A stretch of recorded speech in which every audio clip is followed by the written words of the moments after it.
The blizzard howled across the colony frontier, tearing through the half-built streets like a predator with claws of ice. Most colonists had already locked their doors, huddled near heaters while snow piled against windows. But in the shadow of an abandoned storage bay, half buried in frost, a tiny figure shivered. She was no more than 6 cycles old, small even for her species.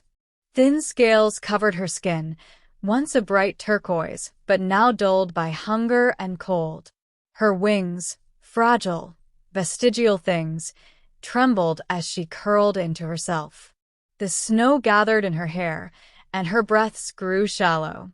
Her name was Sira, though no one here cared to ask. She had come with the refugee ships after the Zerani exodus, one child among many who had lost parents in the wars. At first, the colony council promised placement with foster families. But promises were paper against the biting wind of scarcity. Families wanted strong workers, not fragile orphans. Sira had slipped through the cracks, surviving on scraps until the cold became too much. And so, on this frozen night, she drifted into sleep, unaware that sleep in the snow was not rest but surrender. Jack Mercer trudged through the storm, his breath fogging against the scarf wrapped tight around his mouth.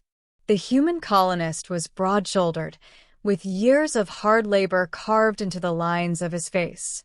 He'd been checking the perimeter again. Ever since the blizzard rolled in, he couldn't rest. Something about the night felt wrong, as if the cold itself was hunting. He passed the old storage bay, its door half broken, snow drifting inside. At first, he almost walked on. But then he caught the faintest flicker of movement. Jack frowned, squinting through the swirling white. There. A small lump, too still. He cursed under his breath and pushed forward, boots crunching in the snow. As he knelt, the truth struck him, a child. Alien, yes, but unmistakably a child. Her eyelids fluttered weakly, frost clinging to her lashes.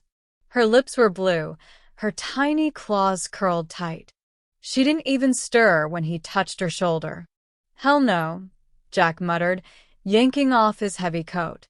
He wrapped it around her small frame, scooping her up against his chest. She weighed almost nothing, a bundle of bones and ice. "Hang on, kid," he growled, turning toward the faint lights of his cabin. "Don't you give up now." The warmth hit her like fire. Sira blinked awake in a haze, startled by the crackle of flames. She lay wrapped in thick blankets on a couch, the heat of a roaring fireplace seeping into her frozen limbs. And across the room, the human sat in a chair, watching her with wary eyes. "You're awake," he said simply. She tried to push herself up, panic flooding her chest. "Where?" "Easy," he interrupted, raising a hand. "You're safe. Name's Jack. Found you outside in the snow. You nearly froze solid."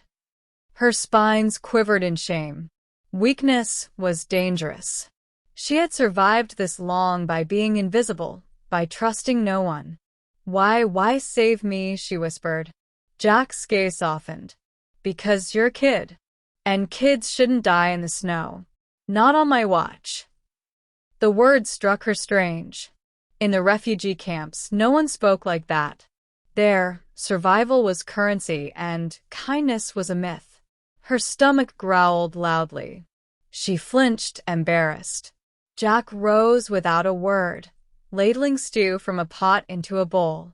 The smell was rich, meat, vegetables, herbs.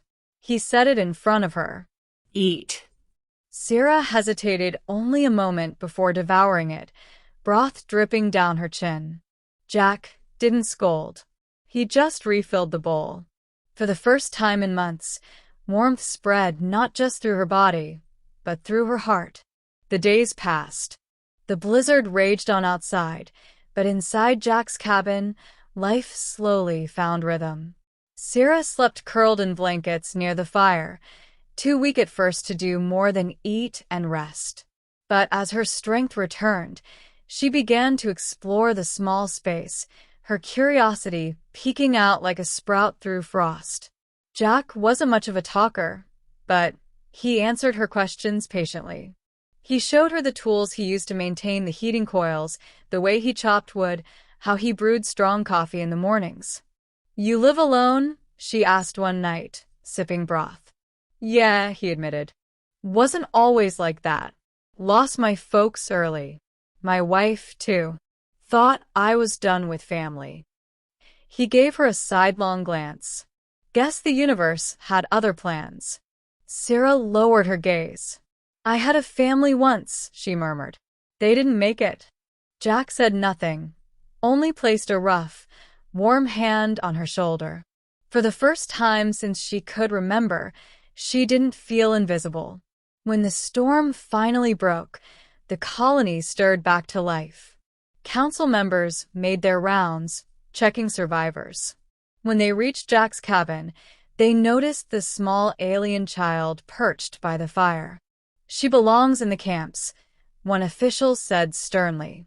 "Orphan placement is not your concern, Mercer." Jack crossed his arms. "She's not going back there." "Protocol." "Protocol be damned," Jack snapped. "I found her half dead in the snow. If you think I'm handing her over so she can starve behind fences, you've got another thing coming." The officials exchanged uneasy looks.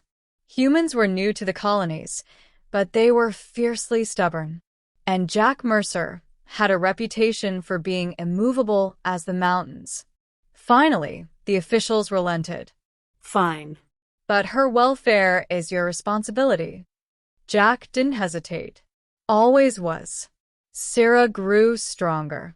With Jack's steady hand guiding her, she learned how to chop wood, mend tools, and even stir a pot of stew without spilling half of it. She laughed more often now, a sound that startled Jack at first, but soon warmed him more than the fire ever could. The neighbors noticed too. A man who once lived in silence now had a child's voice echoing through his cabin, bright and clear. Some whispered that humans were fools for taking in strays. Others quietly admired the audacity. Sarah didn't care what they thought. For the first time in her life, she felt wanted. Winter thawed. The snows melted, revealing green shoots of spring across the colony fields. Jack took Sarah out one morning, showing her how to plant seedlings in the softened earth. She crouched beside him, claws digging into the soil. "Do you think they'll grow?" "Yeah," Jack said. "With care, they always do." She looked up at him, eyes wide. "Like me?" He paused, then smiled. "Exactly like you."